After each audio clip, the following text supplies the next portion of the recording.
Bertemu dengan saya Jati Dharma di Liputan 6 Talk. Saya sudah bersama dengan orang yang mungkin bisa dibilang lagi jadi bahan pembicaraan. Mungkin bukan sosoknya, tapi program yang dijalankan. Makan bergizi gratis. Beliau adalah Pak Dadan Hindayana, Kepala Badan Gizi Nasional. Halo Mas Bener ya Jati. Pak, kalau saya bilang sedang diomongin jadi sorotan banyak media terkait Iya. dengan makan bergizi gratis. Iya, Menyadari itu ya Pak ya? iya betul, karena ini kan program baru ya kan, Mm-mm. baru di-launching. Program utama dari Bapak Presiden Prabowo Subianto dan Mas Gibran Rakabuming Raka, jadi wajar kalau banyak dibicarakan. Yang nggak kalah jadi bahan bicara ada soal ini lagi banyak rame pemotongan anggaran, Ya. efisiensi bahasanya kementerian lembaga di pemerintahannya Pak Prabowo ini semuanya dipotong, semuanya dikurangi. Informasinya adalah semuanya terserap kepada program makan bergizi gratis. Benar Pak? Jadi gini, Pak Presiden itu menyampaikan dalam sidang paripurna lengkap ya waktu itu, bahwa APBN itu akan digunakan untuk 3 hal yang utama. Pertama adalah meningkatkan lapangan pekerjaan. Yang kedua meningkatkan produktivitas. Yang ketiga meningkatkan inovasi. Jadi untuk hal-hal yang tidak masuk di dalam 3 kriteria itu sama Bapak dihemat. Contoh perjalanan dinas, perayaan-perayaan, ATK, dan lain-lain yang tidak meningkatkan ketiga hal tersebut. Dan alhamdulillah Badan Gizi bisa memenuhi syarat ketiga ini Coba karena Pak, dijelaskan pertama apa aja tuh? meningkatkan lapangan kerja. Mm-mm. Ketika satuan pelayanan pemenuhan gizi didirikan, maka di setiap satuan pelayanan dibutuhkan 50 orang. Oke, Ya, itu minimal 50 minimal orang. rata-rata. Rata-rata. Jadi kalau nanti ada 30.000 satuan pelayanan didirikan di seluruh Indonesia, akan tercipta 1,5 juta lapangan pekerjaan. Kemudian untuk produktivitas, ketika satuan pelayanan berdiri dan melayani 3.000 rata-rata di setiap satuan pelayanan, maka akan dibutuhkan pasokan bahan baku. Contohnya 200 kg beras, 350 kg ayam, atau 3.000 telur, 300 kg sayuran, 300 kg buah, dan juga kalau ada susu antara 300 sampai 400 liter susu. Dan kebutuhan-kebutuhan ini, pasokan ini kan akan meningkatkan produktivitas wilayah, di mana semua harus dipasok oleh rantai pasok lokal yang lahan-lahan tadinya nganggur harusnya bisa jadi lebih produktif. Orang-orang yang tadinya tidak punya pekerjaan harusnya punya pekerjaan karena produktif di lahannya masing-masing. Dan kemudian juga meningkatkan inovasi. Kenapa? Karena untuk melayani 3.000 orang dengan selera yang berbeda, si ahli gizi harus melakukan inovasi-inovasi supaya masakan yang dibuat itu bisa disukai oleh banyak orang. Nah, terkait dengan anggaran makan bergizi, alhamdulillah Badan Gizi Nasional sudah menerima 71 triliun. Ya. Sementara yang Bapak hemat, yang Pak Presiden hemat itu kan 306 triliun. Jadi sudah tidak ada hubungannya dengan 71 triliun. Nah, kemudian ketika program ini jalan, Bapak melihat bahwa percepatan harus dilakukan. Dan Bapak menginginkan 82,9 juta dapat menerima manfaat di akhir 2025. Nah, berapa uang yang dibutuhkan kalau percepatan itu dilakukan? Nah, kami sudah menghitung. Percepatan itu membutuhkan uang kurang lebih 25 triliun per bulan. Jadi kalau program itu dilaksanakan mulai September, maka kami akan membutuhkan 100 triliun. Tapi kalau dimulai November akan dibutuhkan 75 triliun. Kalau November dilakukan maka dibutuhkan 50 triliun. Tapi kalau Desember dilakukan maka 25 triliun. Sementara yang dihemat itu 306 triliun. Jadi sebetulnya Badan Gizi hanya maksimal 1/6 akan menggunakan uang yang dihemat itu. Nah, untuk apa yang dihemat itu? Ya itu sangat tergantung dari kebijakan Bapak tadi untuk 3 hal tersebut. Yang program-program yang bisa menciptakan lapangan pekerjaan, program-program yang bisa meningkatkan produktivitas, dan program-program yang meningkatkan inovasi. Contohnya mungkin nanti hilirisasi, ketahanan pangan, dan lain-lain. Berarti kalau misalkan sekarang lagi ramai ketika ada pengurangan anggaran ini, akhirnya sampai ada yang di PHK, sampai Ya. ada yang dirumahkan. Ini sebenarnya tidak terkait dengan hal itu. Saya pikir enggak, karena tadi malam kita dikumpulkan oleh Kementerian Keuangan. Yang dihemat itu adalah hal-hal yang terkait dengan yang tidak produktif. Untuk anggaran SDM saya kira ya. Seperti contoh misalnya ada isu kan pemotongan tunjangan hari raya dan gaji ke-14 itu kan tetap ada. Ya, itu Ya sudah kan? dikonfirm ya Dan sama kami Menko. juga kan terkena penghematan. Oh, juga terkena Terkena kurang lebih 202 miliar. Dan itu tidak boleh diambil dari anggaran yang terkait dengan SDM dan kepegawaian. Jadi yang kami hemat itu kami lihat ada misalnya awalnya kita kan akan membangun satuan pelayanan. Dan di situ ada komponen untuk beli lahan. Nah, ketika Bapak datang kemudian ke kantor untuk sidak dan konsultasi, Bapak bilang nggak usah beli lahan, lebih baik pinjam pakai saja. Jadi anggaran yang tadinya untuk beli lahan bisa kita hemat. Nah, bicara tadi soal Bapak, tadi sempat mengatakan bahwa program ini kan awalnya untuk 17-an juta ya Pak ya? Untuk 71 triliun itu mekanismenya menyasar 3 juta orang antara Januari sampai April, kemudian naik dari April sampai Agustus 6 juta, nanti mulai Agustus akhir itu antara 15 sampai 17,5 juta penerima manfaat untuk 71 triliun. Nah, tadi yang 80... Nah, 82,9 juta itu adalah target secara keseluruhan, mulai dari ibu hamil, ibu menyusui, anak balita, kemudian dari anak PAUD sampai SMA, termasuk santri dan sekolah keagamaan. Kalau itu dilakukan secara serempak untuk semua penerima manfaat. 5 tahun, dalam waktu 5 tahun. Awalnya kita mungkin paling cepat akan bisa dilakukan pada akhir 2026 atau awal 2027. Tapi kemudian dengan launching program makan bergizi di 6 Januari dan kemudian reaksi anak-anak sedemikian hebat, banyak laporan ke Pak Presiden, kenapa kami belum dapat, banyak anak-anak yang bilang juga ke ibunya kenapa Pak Prabowo belum kasih makan ke saya, maka Pak Prabowo kemudian meminta kepada Badan Gizi agar program ini dipercepat tadi itu. agar 82,9 juta sudah dapat menerima manfaat di akhir 2025. Ya. Dari yang tadinya awalnya untuk 5 tahun program, akhirnya dipercepat jadi dalam waktu 1 tahun ini 2025. Ya. Itulah kenapa makanya ada permintaan anggaran 100 T itu itu. Ya. Jadi saya sampaikan berapa kalau percepatan dilakukan mulai September, kami sampaikan 100 triliun. Tapi kalau misalnya mulai dilakukan Oktober, ya 75 triliun. Pokoknya 25 triliun per bulan. Tapi kami baru akan bisa melakukan itu setelah Agustus. Kenapa? Karena untuk kesuksesan program ini ada 3 hal yang harus diperhitungkan. Pertama adalah anggaran. Nah, anggaran ini sudah bukan hal yang harus didiskusikan karena berapapun Bapak akan siapkan. Yang kedua adalah SDM.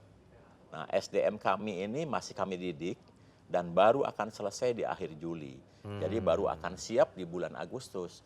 Tapi yang sudah selesai dididik ini tidak langsung bisa kami tugaskan di lapangan karena mereka harus orientasi lapangan dulu. Jadi baru akan bisa di akhir Agustus atau awal September untuk bisa merunning program. Jadi kata kunci SDM ini penting sekali. Kenapa kami menghitungnya mulai September. Nah, kemudian faktor yang ketiga yang penting adalah infrastruktur. Makanya Bapak bilang fisik ini nggak mudah. Nah, oleh sebab itu kami membuka kemitraan dengan siapapun sekarang, dengan TNI, dengan Polri, dengan BIN, dengan swasta, dengan Inkud, Muhammadiyah, NU, HIPMI, dan lain-lain untuk bersama-sama membangun infrastruktur, termasuk Pemda dan Kementerian Dalam Negeri untuk membangun infrastruktur agar program ini bisa cepat bisa dilakukan. Tadi bicara soal SDM Pak, siapa SDM yang dilatih oleh Bapak ini? Orang-orang yang seperti apa, kemudian dilatih apa, dan jadinya apa nanti? Ya, mereka adalah pemudi Indonesia yang sudah lulus perguruan tinggi dan usianya untuk yang tahap 3 ini tidak boleh lebih dari 30 tahun. Tidak boleh lebih dari 30 tahun. Kami akan didik secara terpusat, kemudian nanti setelah selesai kami akan kirim ke seluruh Indonesia. Dengan kualifikasi tertentu? Harus S1 apa? Tidak ada. Yang penting dia sarjana, kemudian dia berbadan fisik yang kuat, kemudian usia tidak lebih dari 30 dan sanggup ditempatkan di mana saja. Belajar apa aja itu Pak? Yang pertama akan belajar tentang kedisiplinan, kemudian belajar tentang ketaatan, kemudian wawasan Nusantara. Kok kayak tentara Pak? Ya, karena untuk hal seperti itu kan butuh satu kesatuan, visi yang sama. Nah, setelah selesai dengan jiwa korsa dan lain-lain, baru kami akan didik dengan hal teknis terkait dengan penyelenggaraan makan bergizi, mulai dari wawasan keamanan pangan, pemilihan bahan baku, Teknisnya itu teknis, kemudian aspek higienis, kemudian aspek pelayanan, kerjasama, kemudian berhubungan dengan masyarakat, komunikasi dan lain-lain. Ini kok kayaknya serius sekali untuk membentuk SDM menjalankan program ini. Apakah datang dari Pak Dadan atau datang dari Pak Prabowo? Ya, tentu saja semuanya. Karena sebenarnya kayak tentara jadi kesannya langsung, wah ini apa idenya Pak Prabowo gitu saya pikir. Semua ini kan pasti idenya Pak Presiden, karena Pak Presiden punya ide yang sangat besar, mulia, dan ini harus dijalankan oleh orang-orang yang memiliki visi nasionalisme yang sama. Dan itu hanya bisa dilakukan kalau dididik secara seksama dalam waktu tertentu. Kemudian tadi yang berikutnya adalah soal kemitraan. Sempat tadi disampaikan untuk infrastrukturnya ini tidak bisa serta-merta dilakukan oleh Badan Gizi sendiri atau pemerintah, tapi juga bekerja sama dengan tadi ya ada TNI, ada swasta, ada perusahaan-perusahaan yang lain. Ini seperti apa kerjasamanya? Membangun atau apa seperti infrastruktur? Ya gini, untuk bisa melakukan program makan bergizi, kami kan membutuhkan fasilitas, bangunan lah ya, yang kami sebut sebagai satuan pelayanan. Kami tidak sebut dapur karena satuan pelayanan ini akan berfungsi 3 hal. Satu, di mana tempat masak-memasak di situ. Kemudian yang kedua, tempat pertemuan antara produsen yang menghasilkan produk-produk pertanian dengan optaker, ya optakernya Badan Gizi. Dan kemudian yang ketiga, di setiap satuan pelayanan itu kan akan ada ahli gizi. Dan ahli gizi ini adalah orang-orang yang mempunyai kemampuan yang baik sekali di keilmuan diet dan lain-lain, sehingga nanti akan ada tempat di mana masyarakat sekitar yang tidak menerima manfaat makan bergizi bisa konsultasi masalah gizi. Jadi makanya kita sebut dengan satuan pelayanan pemenuhan gizi. Oh, tidak cuma sekedar dapur yang masak, menyalurkan. Nah, ini kan butuh sarana fisik. Dan ini ada syaratnya. Syaratnya itu adalah satu, higienis. Dia harus higienis. Jadi artinya alur masuk dengan alur keluar itu harus beda. Kemudian lantainya harus bersih. Bahan-bahan yang digunakan juga harus steril, mudah dibersihkan, kuat dan lain-lain. Yang kemudian yang kedua syaratnya adalah keamanan pangan. Bahan bakunya harus bebas bahan berbahaya, harus bebas pestisida, harus dalam keadaan fresh dan lain-lain. Selain ada 2 syarat lainnya, yaitu terpenuhinya kebutuhan kalori untuk setiap tahap perkembangan dan juga memenuhi komposisi gizi yang dibutuhkan. Nah, untuk bisa membangun fasilitas yang seperti itu, maka kami membutuhkan kemitraan. Dan siapa saja yang mampu melakukan kerjasama ini sangat terbuka. Sangat terbuka. Iya, sangat boleh Pak dibuka sekarang seperti apa persyaratannya? Mungkin banyak sekali masyarakat di sini akhirnya tertarik nih untuk yang wah kayaknya oke nih, karena kalau dilihat tadi 82,9 juta penambahan sampai tahun 2025 ini. Berarti kan masih butuh banyak sekali yang kan? jelas fasilitasnya memang memenuhi syarat higienis tadi itu. Ruangannya tidak terlalu butuh besar karena ukuran 8 kali 16 pun sudah bisa. Itu jadi bisa rumah yang direnovasi, bisa ruko yang disewa atau bangun baru. Nah, kalau yang bangun baru memang kami selalu sarankan mengikuti standar kami yang optimal 20 kali 20. Tapi bagi yang memiliki ruangan 10 kali 10, 15 kali 15, asal memenuhi syarat higienis itu tadi, termasuk nanti pengolahan limbahnya, saya kira sudah bisa bermitra dengan Badan Gizi dan bisa mendaftar di mitra.bgn.go.id. Cuman hanya memiliki fasilitas itu saja, bangunan fisik. Ya, apalagi yang termasuk kelengkapannya, termasuk kelengkapan untuk masak-memasak, termasuk alat makannya yang kemudian disiapkan secara lengkap. Nah, kalau sudah siap nanti mendaftar di website tersebut. Kemudian kami akan verifikasi, pertama verifikasi secara virtual, setelah oke secara virtual nanti akan kami datangi ke lokasi tersebut layak atau tidak. Jadi untuk SDM-nya segala macam nanti akan bekerja dari Nah, para mitra? SDM-nya satu sebagai kepala satuan pelayanan pemenuhan gizi akan dikirim oleh Badan Gizi dari pusat.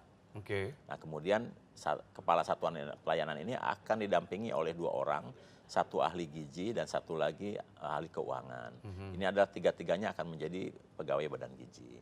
Nah, kemudian mitra nanti akan mengikat atau memilih antara 30 sampai 47 orang yang bisa membantu untuk membersihkan, Operasional. memotong, memasak, menyiapkan, mengirim dan lain-lain. Meskipun nanti untuk insentifnya Badan Gizi yang bayar. Oh, tapi rekrutmennya dilakukan oleh si mitra. Oleh si mitra dan itu wajib menyerap SDM lokal yang di sekitar satuan pelayanan itu. Oke. Ini kalau bicara soal program makan bergizi gratis kan di awal itu yang sering tersorot adalah untuk siswa, untuk anak-anak gitu ya, Ya. anak sekolah, usia sekolah. Tapi sebenarnya kan juga untuk ibu menyusui, Ya. untuk ibu hamil, Ya. untuk yang Anak lainnya balita. Pak. Ini sejauh ini seperti apa proses berjalannya program untuk menyasar target ini? Target 82,9 juta itu menyangkut satu ibu hamil, kemudian ibu menyusui, anak balita, Anak balita. kemudian anak sekolah dari PAUD sampai SMA, dan juga termasuk santri dan sekolah keagamaan lainnya. Oke. Nah, penentuan awal satuan pelayanan itu akan ditentukan seberapa banyak sekolah di sekitar itu. Karena untuk menentukan titik satuan pelayanan sangat tergantung dari agregasi anak sekolah. Nah, anak sekolah itu sangat mudah ditentukan karena geospasial dari sekolah itu kan statik. Ya. Di Kementerian Pendidikan Dasar dan Menengah itu sudah ada sebaran Jelas, sekolah ya. di seluruh Indonesia. Kami minta datanya termasuk dari Kementerian Agama. Kami bisa tentukan bahwa di titik tersebut ini akan ada sejumlah sekolah dengan sejumlah murid. Nah, kita akan tentukan di situ. Nah, setelah satuan pelayanan berdiri, maka nanti kepala satuan pelayanan wajib mendata di radius 6 kilo maksimal berapa ibu hamil, ibu menyusui, dan anak balita yang ada di wilayah tersebut. Oh, langsung dikirim. Jadi kalau untuk siswa ini perlu sekolahnya yang mendaftar atau dari kepala satuan ini yang juga akan Semua yang mendata kepala satuan satuan. pelayanan. Jadi nanti begitu satuan pelayanan berdiri, nanti kepala satuan akan mendata sekolah-sekolah terutama kepala sekolahnya apakah ingin atau mau menerima makan bergizi atau tidak. Kalau mau berapa jumlah muridnya. Nah, itu akan didata. Nah, kemudian nanti untuk anak sekolah kita kirim ke sekolah. Ya, Sesuai langsung. dengan waktu mereka istirahat. Nah, untuk ibu hamil, ibu menyusui, anak balita nanti akan kirim ke rumah masing-masing. Gitu. Nanti kita akan kerjasama dengan kader-kader posyandu di daerah. Oke. Ini sudah berjalan dari bulan Januari ya Pak ya? Ya, Pak, untuk yang resmi kan mulai tanggal 6 Januari. 6 Januari, Sekarang sudah tanggal Februari sudah hampir 1 bulan lebih, lebih, ya. hampir 2 bulan. Ya. Dan kalau kita lihat, kita ingat ya beberapa kali Pak Presiden ini langsung melakukan sidak gitu ya, langsung Ya. sidak ke beberapa tempat dan seperti ngintip-ngintip gitu Ya. ya. Nah, itu apa? Evaluasi sejauh ini seperti apa dari Pak Prabowo? Ya, Bapak ini kan memang tidak senang dengan seremonial dan beliau ingin melihat real di lapangan seperti apa sebenarnya pelaksanaan makan bergizi ini. Apakah seperti yang diberitakan, seperti yang dilaporkan, dan beliau biasanya datang mendadak dan memilihnya pun acak. Dan dari kunjungan yang pertama kemudian berkunjung ke kantor Badan Gizi, beliau memberikan apresiasi untuk berjalannya program ini secara serempak di seluruh Indonesia dan sampai sekarang sudah tetap berjalan dan sebentar lagi akan meningkat lebih banyak. Beliau hanya memberikan saran agar tetap menjaga kualitas dan juga meningkatkan aspek pelayanan. Oke, itu pesan dari Pak Prabowo dalam waktu 1 bulan terakhir. Ya. Tapi kan kalau kita lihat sebenarnya di balik program ini tuh niatnya baik ya Pak ya. Ya. Untuk menghindari stunting, Ya. kemudian untuk mencapai cita-cita Indonesia emas 2045. Kita harapannya tentunya anggaran juga besar gitu ya. Sayang kalau misalkan ini cuma berjalan setahun 2 tahun gitu. Ya. Bagaimana caranya Pak Dadan untuk membuat program yang baik ini bisa everlasting? mungkin tidak hanya periode 5 tahun pertama ini, atau nanti mungkin di periode berikutnya kalau Pak Prabowo berlanjut, atau setidaknya kalaupun nanti berganti dengan presiden yang lain, ini masih terus berjalan. Seperti apa, Pak? Ya gini, sebetulnya ini kan hal yang sangat mendasar ya, yang perlu saya mungkin detilkan. Karena Pak Presiden menyampaikan bahwa makan bergizi ini adalah langkah strategik. Dan saya bisa jelaskan secara akademik kenapa beliau gelisah dengan kualitas sumber daya manusia Indonesia. Karena penduduk Indonesia itu masih bertambah 6 orang per menit sampai sekarang. 6 orang per Iya, menit. 6 orang per menit atau 3 juta per tahun. Di tahun 2045, penduduk Indonesia akan mencapai 324 juta. Oke. Atau masih akan bertambah 42 juta dari sekarang. Nah, kenyataan yang ada, pertambahan penduduk Indonesia itu bertumpu pada anak-anak yang lahir dari keluarga miskin. Jadi Mas Jati perlu saya sampaikan, di Indonesia itu ada statistik yang membedakan anggota rumah tangga, mulai dari kelas miskin, rentan miskin, menuju kelas menengah, kelas atas. Nah, saya akan contohkan dulu kelas atas. Nah, kelas atas ini anggota keluarganya itu 2,84. 2,84. Jadi kalau ada satu ibu, satu bapak, anaknya 0,84, kurang dari satu. Oke. Atau saya bisa artikan lain, jadi kalau ada 100 orang kelas atas, 100 keluarga kelas atas, maka 84 keluarga kelas atas itu anaknya satu. Karena ada Iya, anaknya kecenderungan satu, untuk tidak punya memilih anak. 16 keluarga, 0 tidak punya anak sama sekali. Dan ini, kalau kenyataan ini terjadi, pertambahan penduduk Indonesia tidak akan bertambah dari kelas atas. Kenapa? Karena 2 digantikan oleh 0,84, ya kan? Bukan bertambah tapi turun. Jadi kalau tidak ada perpindahan dari kelas menengah ke kelas atas itu in the future hilang. Nah, sementara anggota keluarga miskin itu 4,78. Jadi kalau ada satu ibu, Kesadaran untuk memiliki satu keturunan lebih tinggi. bapak, anaknya 2,78. 2 minimal. Jadi kalau ada 100 keluarga miskin, maka 78 keluarga anaknya 3. Ya, sementara 22 keluarga anaknya 2. Nah, kalau digabungkan antara keluarga miskin dan rentan miskin, anaknya itu, anggota keluarganya itu 4,5. Artinya kalau ada satu ibu satu bapak, rata-rata anaknya 2,5. Jadi kalau ada 100 orang keluarga miskin dan rentan miskin, 50 keluarga anaknya 3, 50 keluarga anaknya 2. Jadi pertambahan penduduk bersumber pada keluarga miskin dan rentan miskin. Yang kalau kita lihat di daerah percontohan kami, itu pendapatannya maksimal 1 juta. Jadi bayangkan 1 juta, jangankan untuk membiayai satu anak, apalagi 3 anak. Untuk diri sendiri aja kurang. Oleh sebab itu tidak heran kalau 60% anak itu tidak pernah melihat menu dengan gizi seimbang. 60% anak itu tidak pernah minum susu karena tidak mampu beli susu. Nah, mereka bukan karena tidak mau dan tidak punya pengetahuan untuk akan gizi itu. Karena tidak mampu. Nah, anak-anak yang sekarang tumbuh ini, yang sekarang ada di SD, di TK, SMP, SMA, 20 tahun kemudian, ini akan menjadi tenaga kerja produktif di 2045. Dengan kondisi yang kurang gizi, kita bisa bayangkan bahwa tenaga kerja produktif ini adalah tenaga kerja yang berkualitas rendah atau low quality human resources. Selain itu masih akan bertambah keluarga-keluarga yang akan lahir kemudian, ya kan, dari keluarga yang miskin ini. Makanya kemudian Bapak Presiden bilang ini langkah strategik.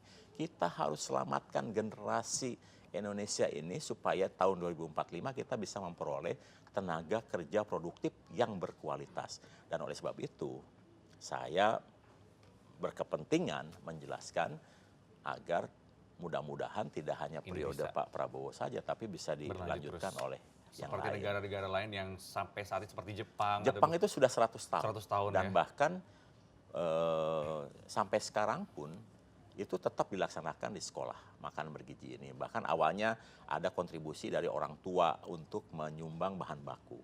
Nah sekarang itu sudah hilang lagi karena semuanya sudah ditanggung negara lagi. Untuk Jepang yang sudah mampu dan rata-rata kaya, tetap makan bergizi dilakukan. Sehingga kualitas sumber daya Jepang perlu diragukan. IQ rata-rata dunia Jepang tertinggi. Oke. Kalau lihat dari programnya, program panjang, biaya besar, terakhir nih Pak, yang perlu saya cari tahu adalah ini kan di tempat lain lagi dikurangin, tempat Bapak tuh keserap banget. Bapak dinyinyirin nggak sih Pak? Dapat teror-teror nggak sih Pak? Enggak, karena semua orang paham bahwa ini langkah strategik yang harus dilakukan. Aman ya. Dan kami juga budgetnya lebih besar untuk meningkatkan lapangan kerja, meningkatkan Oke, produktivitas, ada 3 alasan tadi dan ya. inovasi.